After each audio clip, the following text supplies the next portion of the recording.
Well, hello everyone.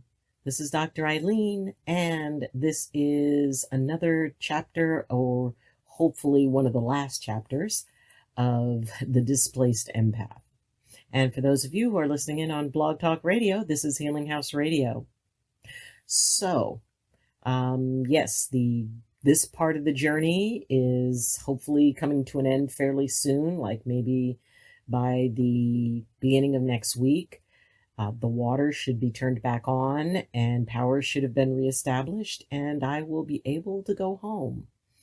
And once I get there, there's going to be a lot of work to do. I've got to go through things. There was smoke damage, and figuring out what to do with the refrigerator, whether or not I try to clean it or just tape that sucker shut and put it outside, because whatever is going on inside of it is not even a science experiment. It's probably gone into a horror film. But I am looking forward to being able to get back home, and I'm also extremely grateful for the shelter that I have had while I've been here. So, today we're going to be talking a little bit about opening up to opportunities. And I say that knowing that not everybody is ready to start opening up that idea yet. Because if you are still in grief over this, and everybody grieves in different ways. If you're still in grief and you're not ready to hear about what could be, that's okay. It's okay for you not to be ready for that yet. And at some point you will be. And the great part about possibilities and opportunities is they're willing to wait for you. It's not about you have to move through whatever you're in order to be able to take advantage. It's okay. The opportunities will be there. And at this point, it's just about being able to open up your mind to the fact that there could be better possibilities and better opportunities on the other side of this. Because this is not going to end anytime soon for any of us. And even though, my home is intact and I'm going back to it, there's a lot of stuff going on inside of me that I know I'm going to need to process through. And my way of processing through it, which is, usually involves meditations and ceremony, and then creating a ceremony around reestablishing my connection with the land. Because not only has that land been wounded, so have I. And when two wounded spirits come together, it has to be in a very gentle way. And there has to be, in my mind, there has to be a way of being able to bridge that so that both parties can find healing and be able to go back to being comfortable with one another. And everybody has their own way of managing that. Everybody has their own way of addressing that. So as you look at the idea of what happens next and where do we go from here, or where do you go from here, there's a lot of options that are available. And some of them are easier than others. And the idea is to find the ones that will bring you to the place you want to be, that will get you to your happy place again, or at least as close as you can get to it, whether it's to rebuild or move on. And being able to make that choice and make that decision, that is empowering. It's empowerment. It's reclaiming your power. But, you don't have to do it in a day. You don't have to do it until you're ready to do it. But let's look at what some of the possibilities are.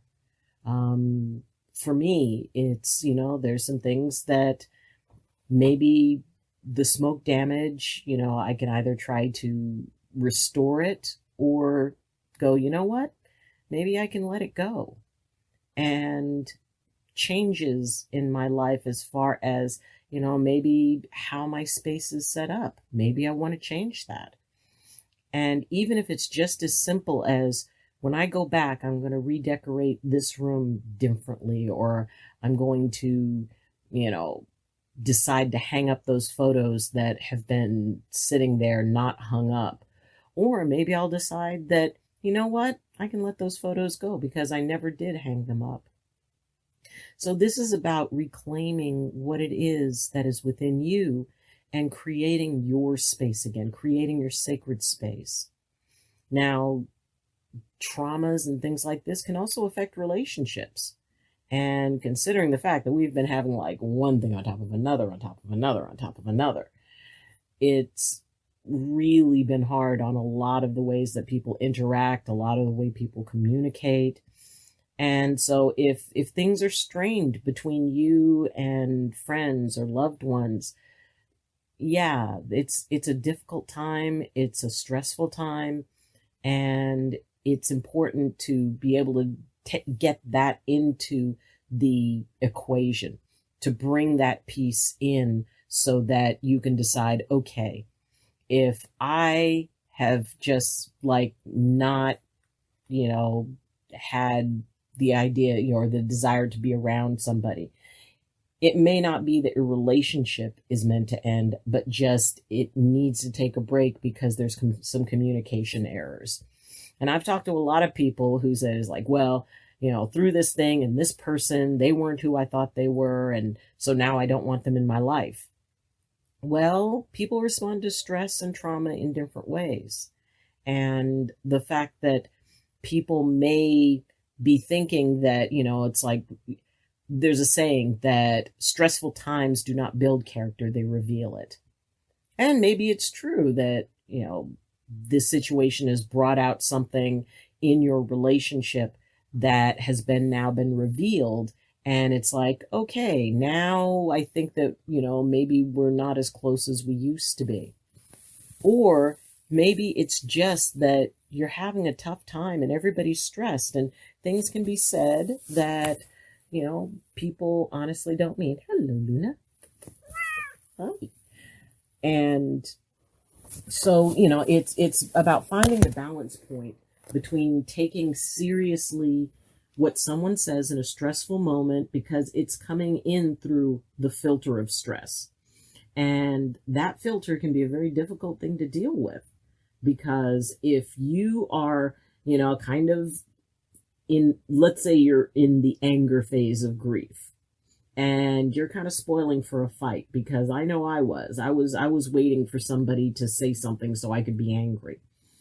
And so, maybe that happens and maybe it doesn't go well. So when you consider, it's like, okay, maybe the message transmitted was not the message that was received.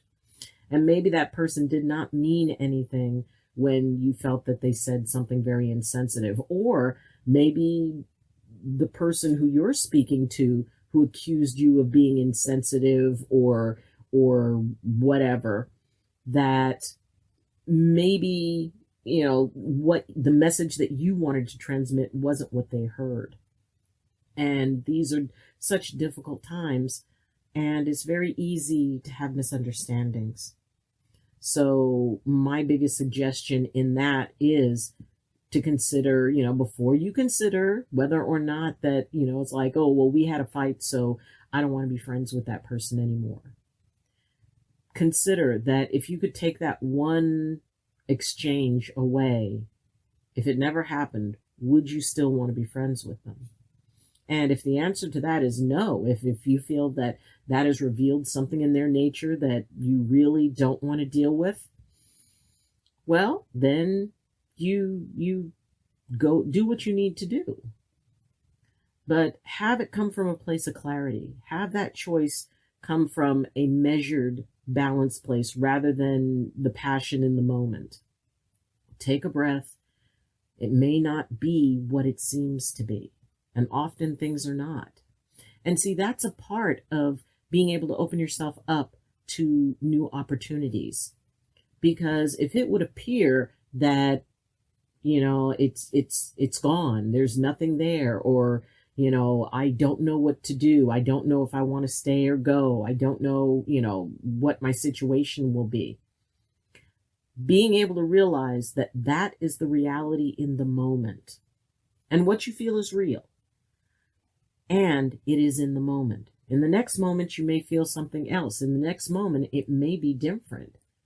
So being able to just kind of sit with the idea that, okay, in this moment, this is what I feel. In this moment, these are what I believe my options are. And I am willing to accept that the next moment may be different. The next moment, an opportunity, something may come up. There may be a phone call that gives the information that I need, or offers support, or offers aid. And it's important to be able to realize that what we view as limitations are only limitations in the moment, before we figure out what our resources are, what we can do. And even if it's just talking to somebody else who can say, okay, hold on, don't panic. We can do this. We can work with this. This is manageable. And that's really important, to have somebody who can kind of balance that, because otherwise you just get trapped. You're just sitting there roaming around the wreckage, and it's hard to view reality as anything else. And it is very hard to remember that that reality only exists in that moment, and that there is always an opportunity for something to be different. And maybe you don't like the options, but just because you're not crazy about the options that are there doesn't mean they don't exist. And oh, by the way, if you don't like any of the options, you are free to create your own. I mean, those take a lot more work, but you can decide, nope, I don't like any of these options. I'm going to work on one that I do like. And then figure out how to make it happen. But being able to be patient with yourself enough to where you can deal, because you kind of have to get through that emotional piece first. As we talked about, that whole idea of grief and grieving, that's real. And grief it's not where you get stuck, it's your way out. The problem is that she loves rubbing her face on things. And since I'm using my laptop to film all this, she wants to rub her face against the edge of the laptop, which means that everything gets bounced around. And that would be very disruptive. And you don't care, do you? See, that's the thing with cats. They accept the reality in the moment. And if it's something they don't like, they will either change it, or they will walk away, or they will do what they want, or they will get cuddled or pet or whatever it is that helps them to feel better in that moment. But then when that moment passes, it's gone. And humans have a particular challenge with, once the moment is past, it's gone, because it's not. It still lives inside of us. There's still that story that was attached to the event that long outlasts the event itself. So if you're, having a hard time dealing with things, and you're feeling stuck, and you're feeling like there are no options, in this moment, honor the fact that that is what you feel.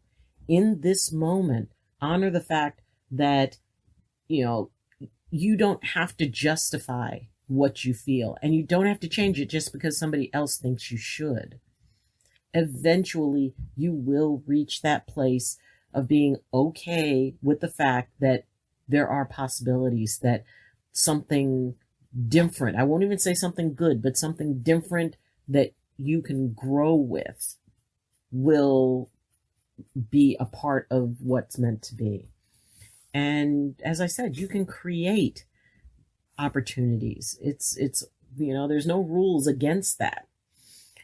And if you decide that, you want to make a lot of big changes, that all of this has been kind of a catalyst for huge change in your life, well, then go with that and create the best change that you can. This isn't about what you have or what you have lost. It's about what you would like to build on from here. What is it that you want down the road when all of this is settled? And even if it's just, just imagining, if you could have anything, maybe it would be your home back. Maybe it would be your relationship back. Maybe it would be whatever it is that is causing you stress because of what you don't have. Switch it to, okay, what do I want? And be specific and write it down. There's a very, very important piece to actually documenting something And I mean, you don't have to sit and write it longhand, although I find it more effective that way. But, if you want to just type it into your computer, type it into your phone notes. This is what I want. And then figure out, okay, now that I've decided what I want, how do I get it? How do I bring that? What resources would I need? And you can even, keep it in that realm of, well, we're just playing imagination here, because that doesn't cost anything. What would I need? Not how will I get what I need, but what is it that I would need to be able to make what I want happen? Once you figure that out, then you start thinking, well, hypothetically, and you can just keep saying hypothetically, what would be ways for me to get what the resources I need to get what I want? So first, what do you want? Second, what hypothetically, even, yeah, and the reason I say hypothetically is because so many times we get caught up in thinking of all the reasons why the things we need can't happen. So if you just treat it as a mental experiment, as just like, well, if we were going to do this, what would we need? Okay, so if we need those things, what would be a way that we could get them? And as you start breaking that down, you might find that those pieces, those big steps, can be broken down into small enough steps that are actually manageable. And usually, if we are deciding that we can't do something, it's mostly because we don't know. We're going on assumptions. I was talking with somebody today, in fact. You go with what you know, not what you believe, not what you think, and certainly not what you're afraid of. But if you had to base your decisions on, okay, I'm going to invest my energy into those things that I know for a fact. And it's interesting the transformation that can happen when we step out of worrying about what could be and worrying about, going into those worst case scenarios in our head. Well, this is probably not going to work out because I'm not going to be able to do this. I'm not going to be able to do that. And I won't be able to get help. We don't know that. We don't know that until we do a very thorough examination, and until we do some research. Figure out what you do know for a fact. And if it's written down, if you see it, if it's something that is in a form, not just looking it up on Wikipedia or, it's like, well, I read online.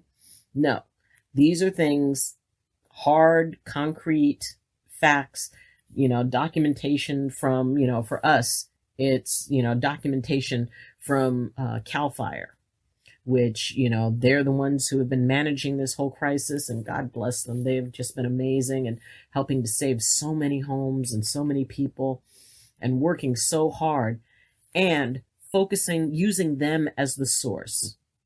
So let's say it's, well, I want to be back in my house. Well, I don't know how I can get back because, I don't know when the power's going to be back on. I don't know when the water's going to be back on. Well, but that's information that can be discovered. It can be found out. There are sources for that, reliable sources, like the Water Commission, for as to when the water's going to be turned back on. PG&E as far as when the power is going to be turned back on. Now, they may say, at this point, we don't know, but, usually, and I know that the power companies, will, you can get an alert or a message when there's an update. Or you can just keep checking the website. And the reason I'm touching my nose so much is that I love to cuddle Luna, but it's like I get the hairs in my nose. But anyway, so, that would be a very, very simple application of that. I want to be home. I don't know when I can be home, so that means I'm never getting home, is one path you can go down. Or you can go down the path of, I want to be home. I need power and water on for me to be able to go home. I can find out when those things are expected to be repaired. So in the meantime, while I'm waiting for that, there's things I can do to be ready for it. So this is about, not just being open to the opportunity, but then figuring out, okay, what do I need to do in order to support this thing that I want? What is, and even if it's just what information do I need to look up? What are the things I need to find?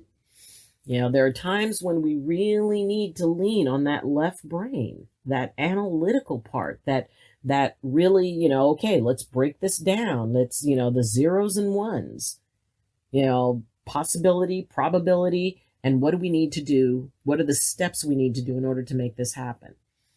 And it's when we get into our right brain, which is, the more, the right brain, which is the more, creative side. Now, we don't want the right brain creating stories that are going to upset us or that are going to create, negative feelings.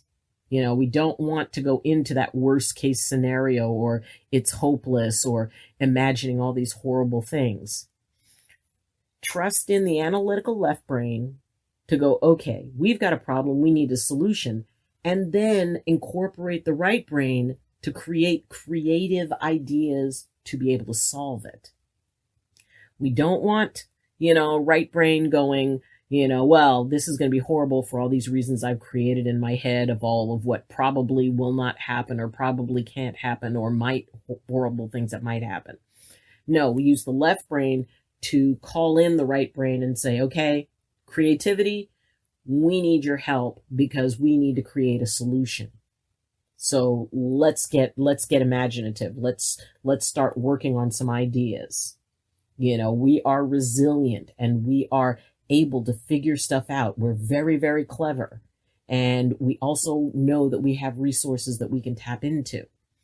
So that way, the right brain, instead of going into a doom and gloom story, it actually has something to do and it's got a direction to go.